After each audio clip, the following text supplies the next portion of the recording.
14 December 2011 দক্ষিণ চব্বিশ পরগনার সংগ্রামপুরে বিষমদ খেয়ে মৃত্যু হয় 172 জনের, অসুস্থ হন 375 জন। ঘটনার জলগড়ায় বহুদূর।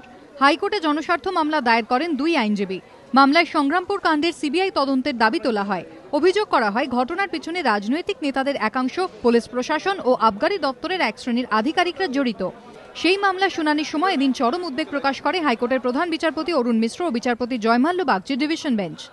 হাইকোর্টের তরফে রাজ্য সরকারের কাছে জানতে চাওয়া হয় এই ঘটনার পেছনে কারা জড়িত, তাদের কি আদৌ চিহ্নিত করা সম্ভব হয়েছে, কেনই বা ঘটল এই ঘটনা, তদন্ত সিবিআই এর হাতে তুলে দিলে রাজ্যের আপত্তি কোথায়? আমরা যেটা দাবি করেছিলাম সিবিআই ইনকোয়ারির জন্য, মাননীয় প্রধান বিচারপতি এবং মাননীয় বিচারপতি জয়মাল্য বাগচি সেই ডিভিশন বেঞ্চ অ্যাডভোকেট জেনারেলকে বলেছেন যে তোমাদের আপত্তি কোথায় সিবিআই, আজকে তারা কোনো উত্তর দেননি।